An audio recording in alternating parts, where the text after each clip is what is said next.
Learning by Swalihan Ansari. So, in the last 2 lectures of this chapter, when we were doing the derivation wala part, so we have seen that the vibration of air column in an open pipe and the vibration of air column in a pipe which is closed at one end. In both the cases, जो हमारा fundamental mode था, fundamental mode like जो हमारा, अगर हम open pipe की बात करते हैं तो हमारा फंडामेंटल मोड ये था, करेक्ट. इसमें अब इसमें L क्या था, it was lambda by 2, correct. अब जब L वाज लैम्डा बाय 2, तो इस केस में यानी I am talking about for a pipe which is open at both sides, right. तो हम यहाँ लिख लेते हैं for a pipe open at both ends. अब ये केस में जो हमारा फंडामेंटल मोड बन रहा था उसमें L की लेंथ लैम्डा बाय 2 थी. अब अगर L लैम्डा बाय 2 है तो लैम्डा क्या हो जाएगा, 2L, correct. Then next we have came to V is equal to N lambda. अगर V N लैम्डा है तो लैम्डा की जगह अगर मैं ये वैल्यू पुट कर दूं तो V will become equal to 2NL, correct. So now I am having 2 different frequencies and 2 different length. So I can say V1 is equal to 2N1L1 and V2 will be 2N2L2, correct. So ऐसे case में यानी जो हमने इसमें से देखा, हम ये चीज लिख सकते हैं अगर हम दो अलग अलग, sorry not V1 and V2 because V1 and V2 are the velocity of sound and velocity of sound in air is constant, correct. So यहाँ पर अगर हमने दो अलग अलग फ्रीक्वेंसीज और दो अलग अलग लेंथ ली हैं तो लेंथ और फ्रीक्वेंसी तो they corresponds to each other, they are proportional to each other. तो हम कह सकते हैं कि V is equal to 2N1L1 and V is also equal to 2N2L2. So in such case we can say that 2N1L1 is equal to 2N2L2, right? तो ये क्या हो जाएगा 2N1L1, क्योंकि यहाँ V दोनों तरफ जो LHS है वो सेम है इसलिए दोनों RHS भी सेम होंगे. तो 2N1L1 is equal to 2N2L2. अब 2 दोनों तरफ है इसलिए कैंसिल हो गया. क्या बचा, N1L1 is equal to N2L2. लेकिन अगर आपको याद हो तो ये जो कैपिटल L क्या होता है वो क्या रहता है, कैपिटल L यहाँ मैं लिख देती हूँ, capital L is equal to small l plus and correction. और क्योंकि ये पाइप दोनों तरफ से ओपन है इसलिए इसका एंड कैपिटल L क्या हो जाएगा, small l plus 2 times E, correct. तो अब यहाँ पर L की जगह we can put that value. तो ये क्या होगा, N1 L1 plus 2E is equal to N2 L2 plus 2E. हम ये देख रहे हैं कि प्रैक्टिकली हम एंड करेक्शन कैसे डिटरमाइन करते हैं. What is the formula for determining and correction, ठीक है. सो हम इसे सॉल्व करेंगे. क्या मिलेगा हमें, एक तरफ करते हैं सबको. तो ये हो जाएगा N1L1 plus 2N1E is equal to N2L2 plus 2N2E, correct. अब E वाले टर्म्स को एक तरफ करते हैं, बाकी के टर्म को एक तरफ करते हैं. तो यहाँ पे हमारा 2N1E था, ये इधर आएगा तो -2N2E हो जाएगा. ये N2L2 था, ये यहाँ जाएगा तो -N1L1 हो जाएगा, करेक्ट. अब यहाँ से हम बाहर ले सकते हैं, अंदर बचेगा N1 minus N2 is equal to, ये है N2 L2 minus N1 L1, correct. हमें एंड करेक्शन चाहिए, तो ई को यही रहने देंगे, बाकी सबको दूसरी तरफ ले जाएंगे। तो क्या मिलेगा, E is equal to N2 L2 minus N1 L1 upon 2 into N1 minus N2, ठीक है। So this is the formula for end correction.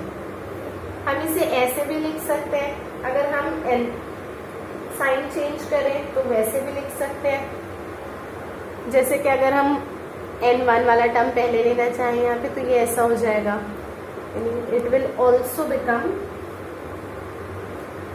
N1 L1, I can write either this is the formula और ये भी valid है, N1 L1 minus N2 L2 upon 2 N2 minus N1, ठीक है। तो दोनों भी फॉर्मूलाज करेक्ट है, आपको बस ये ध्यान रखना है, ऊपर अगर N2 L2 पहले है तो नीचे N1 पहले होगा, ऊपर अगर N1 L1 पहले है तो नीचे N2 होगा, फाइन। तो ये था फॉर ओपन पाइप के लिए। अब सेम हम क्लोज्ड पाइप के लिए, need the pipe which is closed at one and, अगर हम वो भी देखेंगे तो हम उसके लिए भी फॉर्मूला डिराइव कर सकते हैं। मैं आपको सेकेंड फॉर्मूला भी डिराइव करके बताती हूँ, आप चाहो तो खुद भी कर सकते हो, लेकिन मैं फिर भी आपको एक बार बता देती हूँ कि कैसे हम दूसरा यानी उस पाइप के लिए एंड करेक्शन निकालेंगे जो एक एंड पर क्लोज्ड है। अगर आपको याद होगा तो this was the diagram for the fundamental mode of a pipe which is closed from one and. तो इसमें L होता है लैम्बडा बाय 4, अगर L लैम्बडा बाय 4 है तो लैम्बडा क्या हो जाएगा 4 times L, and similarly V is equal to N lambda अगर हम रखें तो V क्या होगा N 4NL, राइट, 4NL। अब अगर मैं N1 L1 लूं और यहाँ पर N2 L2 लूं तो ये दोनों सेम हो जाएगा, राइट। सिमिलरली जैसा हमने उसके लिए प्रोसीड किया था हम वैसे ही करेंगे, तो ये होगा 4N1 L1 is equal to 4N2 L2, 4 cancel हो गया, N1 L1 की जगह I put it L1 plus E। यहाँ पर एक तरफ ही ओपन एंड है, एक ही तरफ एंटी नोड फॉर्मेशन हो रहा है, तो 2E नहीं सिर्फ E आता है, is equal to N2 L1 plus E, ठीक है। अब again multiply it, N1E is equal to N2 L1 L2 plus N2E। E के टर्म्स को एक तरफ करेंगे तो यहाँ N1 E था, ये इधर आएगा तो माइनस N2E होगा, ये यहाँ पे N2 L2 था, ये यहाँ आएगा तो माइनस N1 L1 हो जाएगा, E कॉमन निकलेगा, अंदर बचेगा N1 माइनस N2 और यहाँ होगा N2 L2 minus N1 L1, correct. Similarly E यहीं रहने देंगे, ये पार्ट को इधर लाएंगे तो डिवाइड हो जाएगा, so E will become N2 L2 minus N1 L1 the whole upon N1 minus N2।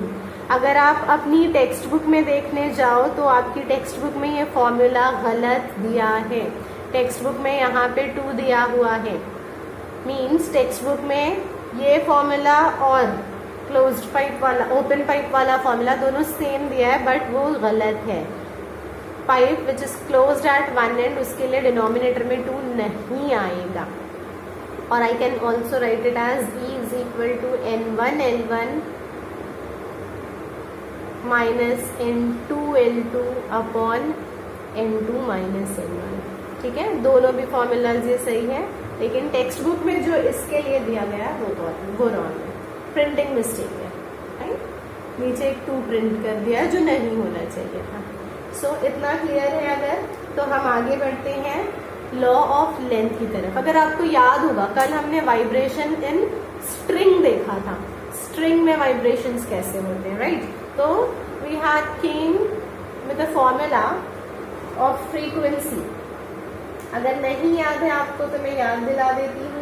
ये फ्रीक्वेंसी के लिए एक फॉर्मूला हमने निकाला था। आप प्रीवियस जो लेक्चर है हमारा कल, जो हमने इससे पहले वाला लेक्चर दिया था, उसकी भी लिंक आपको दे दूंगी मैं डिस्क्रिप्शन बॉक्स में, आप वो भी देख सकते हो, करेक्ट, और उससे भी पता कर सकते हो, उसका डेरिवेशन भी देख सकते हो।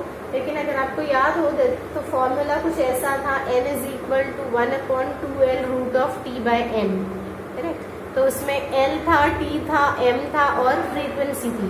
ये 4 टर्म्स का यूज हमने किया था। तो हम इन्हीं 4 टर्म्स को लेके फ्रीक्वेंसी के वो 3 टर्म से, यानी ये जो पहला टर्म हमारा फ्रीक्वेंसी है, उस फ्रीक्वेंसी का बाकी के 3 टर्म से रिलेशन पता करेंगे। अब वो 3 टर्म क्या है, L, T और M। L क्या था, length of the string, T क्या था, tension in the string, and M क्या था, the mass density of that string, ठीक है। तो इन तीनों का जो रिलेशन होगा फ्रीक्वेंसी के साथ, वही कहलाता है law of length, law of tension और लॉ ऑफ लीनियर डेंसिटी, ठीक है। सो ये हमारा फॉर्मूला था, n is equal to 1/2L root of t by m, जब हम स्ट्रिंग के लिए पढ़ रहे थे तो, करेक्ट। तो अब हम इसी फॉर्मूला को हमारा आधार बनाकर इसको ही देखते हैं कि हमारा लॉ ऑफ लेंथ क्या निकलता है, ठीक है। लॉ ऑफ लेंथ, ठीक है। अगर मैं फ्रीक्वेंसी से लेंथ के रिलेशन की बात कर रही हूं तो ऑब्वियसली जो बाकी के टर्म्स हैं उनका कांस्टेंट होना जरूरी है, राइट। मतलब ये दोनों को कांस्टेंट होना जरूरी हो जाएगा। तो आई कैन से, अब देखो अगर ये दोनों कांस्टेंट है तो यहाँ पे क्या कंडीशन आ जाएगी, ये भी पूरा कांस्टेंट, ये भी कांस्टेंट, ये भी कांस्टेंट, सिर्फ L है जो कांस्टेंट नहीं है। तो ये होगा n is equal to constant into 1/L। तो इक्वल और कांस्टेंट क्या होता है, proportional, means I can say n is inversely proportional to length when t and m were constant, right. तो यही मेरा लॉ ऑफ लेंथ बनेगा, ठीक है। अब हमने ये फॉर्मूला फंडामेंटल फ्रीक्वेंसी से, यानी फंडामेंटल मोड से निकाला था, तो हम फंडामेंटल फ्रीक्वेंसी की ही बात करेंगे, करेक्ट। सो अब इसी फॉर्मूला को, इसी चीज को हम वर्डिंग देते हैं। तो हम कैसे देंगे वो वर्डिंग्स, क्योंकि हम फंडामेंटल फ्रीक्वेंसी की बात कर रहे हैं, I will write the fundamental frequency, the fundamental frequency of vibration of a string is क्या है, इनवर्सली प्रोपोर्शनल है, is inversely proportional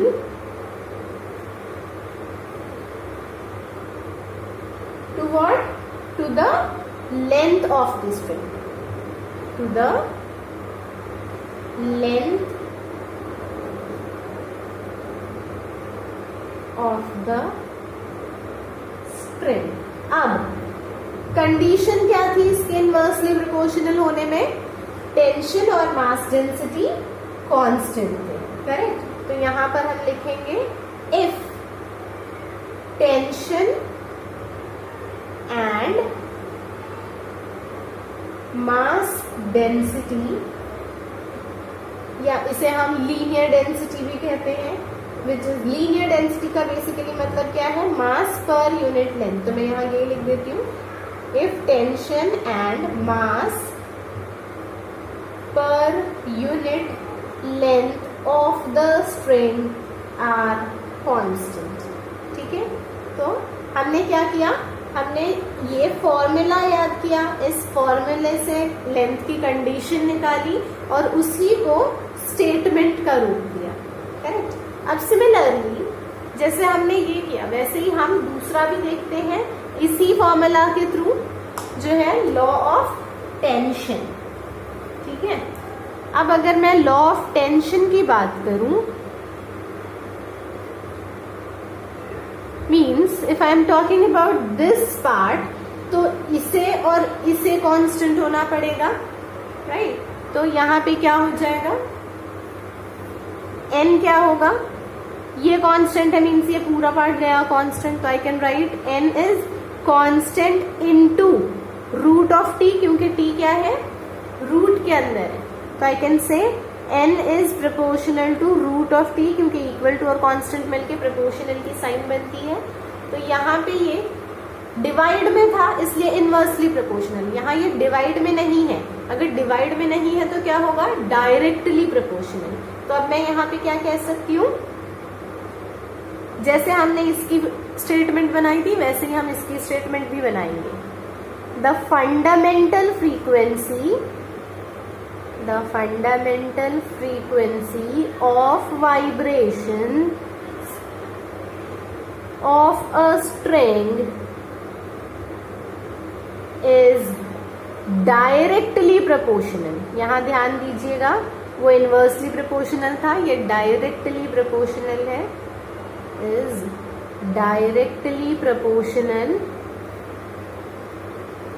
to the, अब यहाँ पे किससे डायरेक्टली प्रोपोर्शनल है, स्क्वायर रूट ऑफ टेंशन से, तो यहाँ लिखना है to the square root of tension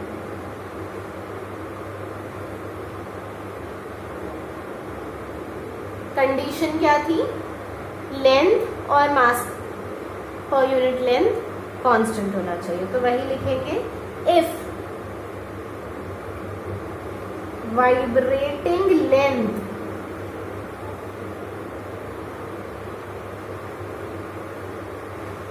and mass per unit length of the string are constant। ठीक है, आई होप आपको ये दोनों लॉज समझा हो। इनवर्सली प्रोपोर्शनल का मतलब होता है अगर लेंथ बढ़ रही है तो फंडामेंटल फ्रीक्वेंसी कम हो जाएगी, अगर लेंथ कम हो रही है तो फ्रीक्वेंसी बढ़ जाएगी। करेक्ट, ये आपको सोनोमीटर के प्रैक्टिकल में ज्यादा अच्छे से समझ में आएगा। और यहाँ डायरेक्टली प्रोपोर्शनल का मतलब है अगर टेंशन इंक्रीज हो रहा है तो फ्रीक्वेंसी भी इंक्रीज होगी, टेंशन डिक्रीज हो रहा है तो फ्रीक्वेंसी भी डिक्रीज होगी। Got it? So we will move towards the next law which is called law of linear density. चार टर्म्स थे ना हमारे पास, n, l, t और m। हमने n का l के साथ रिलेशन निकाला, n का t के साथ निकाला, अब तीसरा जो है वो n का m के साथ में रिलेशन। फाइन, तो अब हम तीसरा देखते हैं। So law of linear density. अब अगर हम इस लॉ की बात करें तो उसके लिए ये दोनों कांस्टेंट होगा, तभी हम इससे इसका रिलेशन निकाल पाएंगे। करेक्ट, तो ये पूरा कांस्टेंट मतलब n is equal to constant into 1/√m हो जाएगा, क्योंकि ये m जो था वो डिनोमिनेटर में था, तो I can write n is proportional to 1/√m, मतलब n is inversely proportional to square root of m। अब यही हम लिखेंगे यहाँ पे, the fundamental frequency of vibration of a string is inversely proportional, फिर से डिनोमिनेटर में है तो इनवर्सली लिखना पड़ेगा, इनवर्सली प्रोपोर्शनल टू द, क्योंकि रूट में है इसलिए to the square root of, इसका स्क्वायर रूट है मास पर यूनिट लेंथ का, to the square root of mass per unit length. ठीक है, लेकिन कांस्टेंट क्या है, मास पर यूनिट लेंथ को ही लीनियर डेंसिटी कहा जाता है। कांस्टेंट क्या है, इफ द वाइब्रेटिंग लेंथ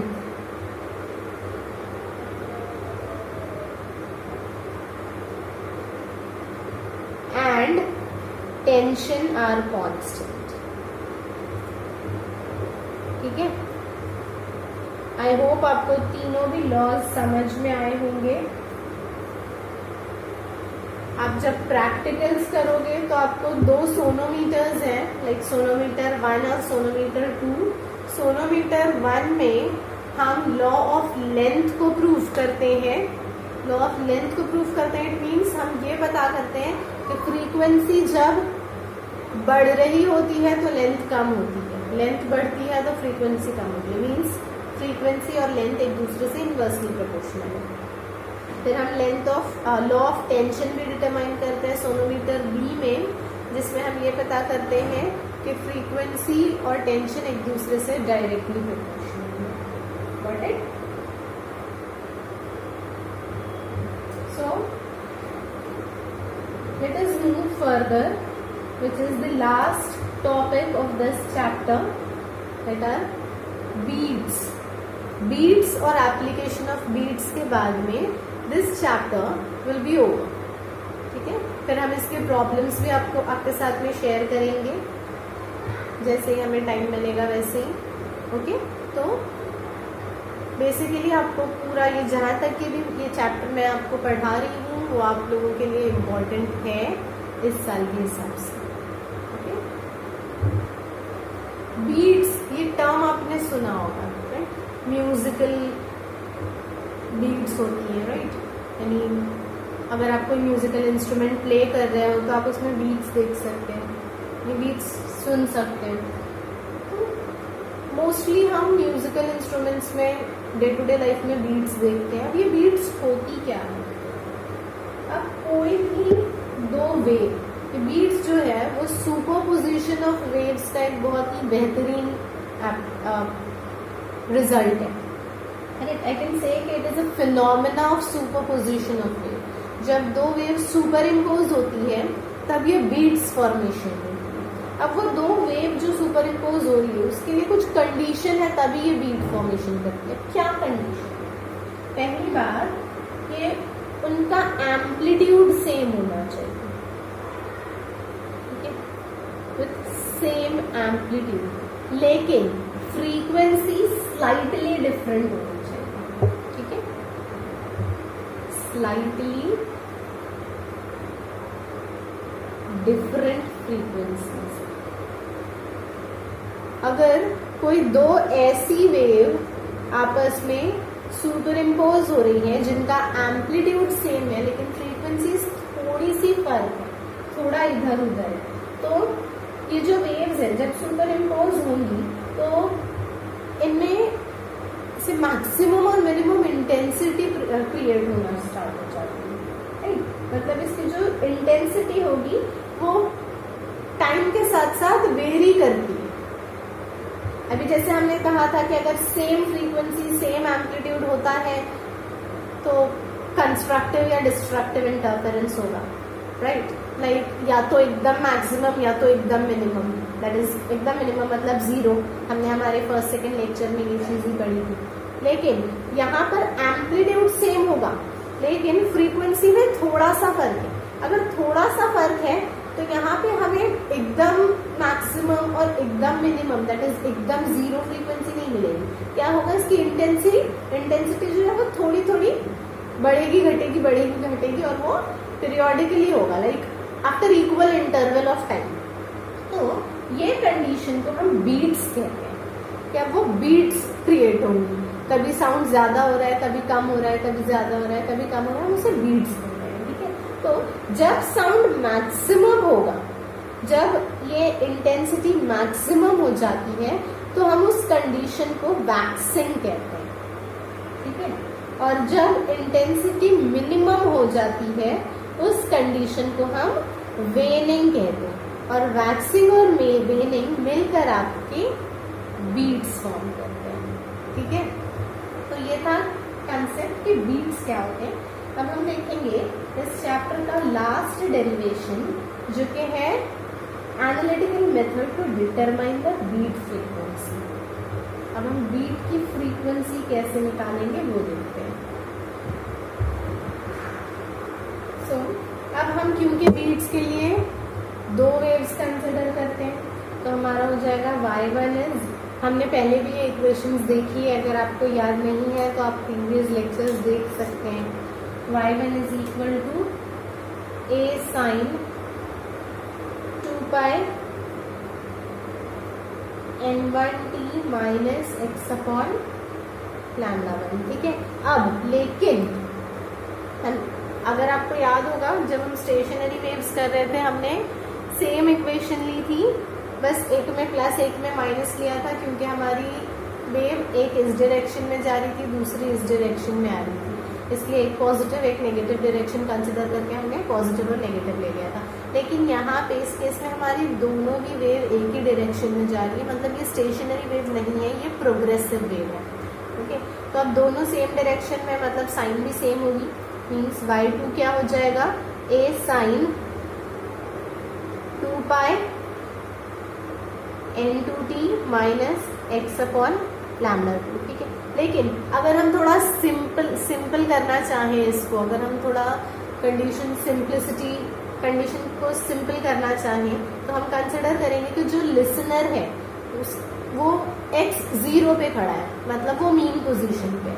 अगर हम x को 0 ले लेते हैं तो हमारा ये टर्म चला जाएगा और हमारी इक्वेशन क्या हो जाएगी, यानी when x is equal to 0 तो y1 हो जाएगा a साइन 2 पाई n1t और y2 हो जाएगा a साइन 2 पाई n2t, ठीक है। अब ये हमें दो मिल गई क्योंकि हम दोनों फ्रीक्वेंसीज क्या होती है बीट फॉर्मेशन के लिए, दोनों भी वेव क्या होती है सुपर इम्पोज होती है। तो सुपर इम्पोजिशन की डेफिनेशन कहती है कि y is equal to y1 plus y2, हमें दोनों को ऐड करना पड़ेगा। आपको स्टेशनरी वेव्स याद होगी अगर, तो हम इसी तरीके से उसके लिए भी सेम मेथड में प्रोसीड कर रहे थे, राइट। तो ये दोनों ऐड होकर क्या देगा हमें, y is equal to a sine 2 pi n1t plus sine 2 pi n2t। मैंने a दोनों में था इसलिए डायरेक्टली बाहर ले लिया। अभी sine c plus sine d का फॉर्मूला है जो हमने इससे पहले वाले लेक्चर्स में भी अप्लाई किया था। सो मैं पूरा सॉल्व नहीं करके बताऊंगी, मैं डायरेक्टली आपको फॉर्मूला अप्लाई करके बता देती हूँ, ठीक है। तो ये हो जाएगा y is equal to 2a cos 2 pi n1 minus n2 the whole upon 2t। यहाँ जगह नहीं है इसीलिए मैं यहीं नीचे लिख रही हूँ sine 2 pi n1 plus n2 the whole upon, ठीक है। तो ये मुझे रिजल्टेंट मिलेगा, लेकिन हमने उसमें भी क्या किया था, साइन के टर्म को छोड़ दिया था और कॉस के साथ जितना भी टर्म है वो हमारा एम्पलीट्यूड हो जाता है। It means 2a cos 2 pi n1 minus n2t upon 2, ये हमारा एम्पलीट्यूड हो जाएगा। तो हमारी इक्वेशन क्या आएगी, अगर आप इसे सॉल्व करो, मैं अगर ये वाला पार्ट, सॉरी नॉट दिस वाला, साइन वाला पार्ट, ये अगर मैं इससे न्यू फ्रीक्वेंसी दैट इज अपना फ्रीक्वेंसी कंसिडर करूँ, क्योंकि देखो अगर मैंने इसको a सब्सटीट्यूट कर दिया तो ये क्या होगा, a साइन 2 पाई t, और ये पूरा मैं बाहर लिखती हूँ n1 प्लस n2 अपॉन 2, ठीक है। अगर मैं इस इक्वेशन को इस इक्वेशन से कंपेयर करूँ तो फर्क क्या है, n1 और n2 की जगह पे n1 plus n2 upon 2, right. तो मतलब इसका मैं ये मीनिंग निकाल सकती हूँ कि मेरा n क्या हो रहा है, जो न्यू सुपर इम्पोज फ्रीक्वेंसी है, जो बीट मेरी फॉर्म हो रही है, वो एक्चुअल में क्या है, n1 plus n2 upon 2, right. तो मुझे n की वैल्यू क्या मिलेगी, n will be n1 plus n2 upon 2, right? यही होगा. तो आई कैन से अगर मैं इसको n ले लूं तो मेरा y क्या हो जाएगा? y will be a sin 2 pi nt, correct? ये मेरा न्यू जो सुपर इम्पोज्ड वेव का एक्सप्रेशन है, ये मुझे वो मिलेगा. अब हमारे पास दो कंडीशंस है इधर, जैसे कि हमने स्टेशनरी वेव में भी देखा था. दो कंडीशन थी, एक नोड के लिए, एक एंटी नोड के लिए. यहाँ भी हमारे पास दो कंडीशन है, एक वैक्सिंग के लिए और एक वेनिंग के लिए. तो अभी हम देखेंगे वैक्सिंग के लिए क्या होगा और फिर हम देखेंगे कि वेनिंग के लिए क्या होगा. फाइन. तो पहले हम वैक्सिंग का निकालते हैं. तो आपको एम्पलीट्यूड याद रखना है कि आपने एम्पलीट्यूड क्या लिया था फॉर वैक्सिंग. अगर हम वैक्सिंग की बात करते हैं तो फॉर वैक्सिंग हमारा ए क्या था? It was 2a cos 2 pi n1 minus n2 p the whole upon. ठीक है, तो अगर ये हमारा a था, लेकिन वैक्सिंग मतलब मैक्सिमम इंटेंसिटी, और मैक्सिमम इंटेंसिटी के लिए it is plus minus 2a. अगर वेव सुपर इम्पोज हो रही है तो ऊपर का और नीचे का amplitude should be plus minus 2a. अब हम अगर इसमें यही सब्स्टिट्यूट करें तो जिस तरीके से हमने स्टेशनरी वेव में किया था, सेम हम सेम तरीके से जा रहे हैं, कुछ भी इधर उधर नहीं हो रहा है. फाइन. तो ये क्या हो जाएगा? Plus minus 2a is equal to 2a cos 2 pi n1 minus n2 t upon 2. ये 2a कैंसिल हो जाएगा. मतलब cos क्या होना चाहिए? cos 2 pi n1 minus n2 t the whole upon 2. This should be plus minus 1. अब cos की कौन सी वैल्यूज प्लस माइनस 1 आती है? It is 0, pi, 2 pi, 3 pi and so on. तो here I can say 2 pi n1 minus n2 t upon 2 should be either 0, pi, 2 pi, 3 pi and so on. Correct? Yes or no? So वहां पे हमने क्या किया था? x को एक जगह रखा था, बाकी सबको दूसरी जगह ले लिया था. यहाँ पे हम क्या करेंगे?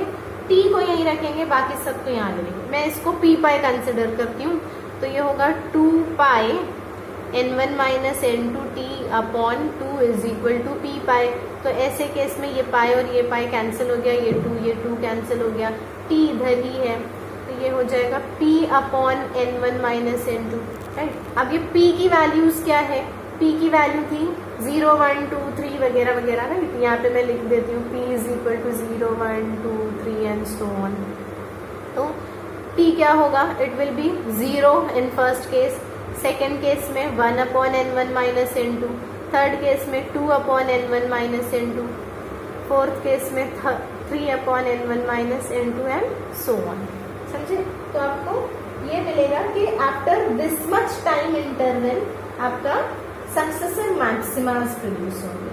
लाइक टाइम 0 पे आपको मैक्सिमम मिलेगा, उसके बाद time 1 upon n1 minus n2 के बाद आपको दूसरा मैक्सिमा मिलेगा, फिर 2 अपॉन n1 माइनस n2 के बाद आपको तीसरा मैक्सिमा मिलेगा. तो आपका टाइम पीरियड क्या है? पहला आपको 0 से यहाँ पे मिल रहा है. राइट. फर्स्ट वैक्सिंग इधर से इधर पे कंप्लीट हो गई, तो आपका टाइम पीरियड है 1 upon n1 minus n2. Waxing के लिए ये हमने जो भी निकाला ये वैक्सिंग की कंडीशन. अब हम वेनिंग पर आते हैं. वेनिंग के लिए क्या होगा? एम्पलीट्यूड मिनिमम होना चाहिए, और अगर एम्पलीट्यूड मिनिमम है उसका मतलब होता है it should be 0. Minimum amplitude को हम आइडियली क्या 0 कंसिडर करते हैं. करेक्ट. सो वेनिंग के लिए 2a cos 2 pi n1 minus n2 t upon 2 की वैल्यू शुड बी 0, क्योंकि मिनिमम एम्पलीट्यूड इज 0. अब ऐसे केस में ये 2a यहाँ जाएगा, डिवाइड हो जाएगा, 0 हो जाएगा. मतलब cos 2 pi n1 minus n2t the whole upon 2, इसकी वैल्यू आपको 0 मिलनी चाहिए। और कॉस की कौन सी वैल्यू 0 होती है? तो कॉस की π/2, 3π/2, 5π/2, 7π/2, ये सारी वैल्यू 0 होती है। In short 2π n1 minus n2 upon t into t the whole upon 2 should be equal to π/2, 3π/2, 5π/2 and so on. Correct? So अगर मैं इसको कंसिडर करूं तो ये सारे पाई कैंसिल हो जाएंगे, ये पाई के साथ ये 2 इससे कैंसिल हो जाएगा, t यहीं रहने दो, तो n1 माइनस n2 आपको क्या मिलेगा? सॉरी, t आपको क्या मिलेगा? ये n1 माइनस n2 इधर आएगा, मतलब पाई तो अब इधर है नहीं, ये पाई तो कैंसिल हो गया। 1/2 n1 माइनस n2। उसी तरीके से अगर मैं सेकंड केस देखूं तो क्या होगा? n1 ये इधर आ जाएगा, मतलब 3/2 n1 माइनस n2। फिर थर्ड केस में क्या होगा? 5/2 n1 minus n2, and so on. Got it? तो आपको हर इतने इंटरवल के बाद में नेक्स्ट वेनिंग मिलेगा, दैट इज नेक्स्ट मिनिमा मिलेगा। आया समझ में? So this was all about superposition of waves and beats. अब ये बीट्स आपको यूज कहाँ कहाँ होते हैं, इनकी एप्लीकेशन क्या है? तो सबसे पहले एप्लीकेशन तो इसकी म्यूजिकल इंस्ट्रूमेंट में, राइट? आप डायरेक्टली भी देख सकते हो, आपके टेक्स्ट बुक में भी काफी सारी एप्लीकेशंस दी हुई हैं। तो म्यूजिकल इंस्ट्रूमेंट्स में यूज होते हैं।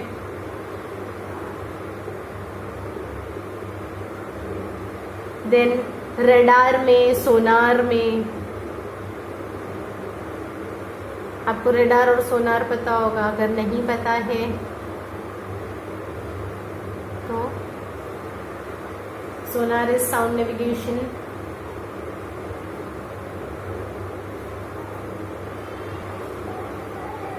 And ranging. तो काफी सारे बीट्स के एप्लीकेशन है, लाइक सोनोग्राफी में यूज होता है, डोपलर इफेक्ट वगैरह, ये सब भी हम बीट्स से ही देखते हैं, उसमें भी बीट्स फॉर्मेशन होती है। बहुत सारे एप्लीकेशन है, आप उसे देख सकते हो, आप इंटरनेट पे भी सर्च कर सकते हो बीट्स के, आपको और भी बहुत सारे एप्लीकेशन मिलेंगे, right? So this was all about the derivation and theory part of this chapter, and we will soon come with the next lecture, which will be the problems of this chapter. ठीक है? और उसी lecture में मैं आपको formulas भी दूंगी कि इस चैप्टर में आपको कितने सारे फॉर्मूलाज यूज होने वाले हैं और कैसे कैसे यूज होंगे। ठीक है? Till then bye, take care, study well.